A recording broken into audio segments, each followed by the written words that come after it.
আসসালামু আলাইকুম। আমি advocate S A Al Amin, supreme court of Bangladesh high court division. আজকের আলোচনার বিষয় সরকারি কর্মচারী ফৌজদারি মামলায় অর্থদণ্ডে দণ্ডিত হলে তাহার বিধান কি। এখানে একটি প্রশ্ন সহজেই আমাদের মনের মধ্যে আসে যে একজন সরকারি কর্মচারী যদি শুধু অর্থদণ্ডে দণ্ডিত হয় তাহলে তার সরকারি চাকরি থাকবে কিনা। সরকারি চাকরি আইন 2018 এর ধারা 42 এর 2 অনুযায়ী কোন সরকারি কর্মচারী কোন ফৌজদারি অপরাধে 1 বছরের কম মেয়াদের কারাদণ্ড বা অর্থদণ্ড বা উভয় দণ্ডে দণ্ডিত হলে তাকে চাকরি হতে বরখাস্ত না করে কর্তৃপক্ষ অন্য বিকল্প শাস্তি দিতে পারবে।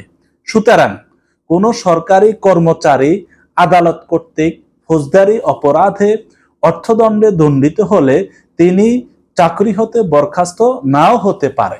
বরখাস্তের পরিবর্তে কর্তৃপক্ষ ইচ্ছে করলে তাকে অন্য কোনো লঘু শাস্তি দিতে পারবে, তবে আইনে এটি বাধ্যতামূলক নয়। এটা নির্ভর করবে সংশ্লিষ্ট কর্তৃপক্ষের উপর।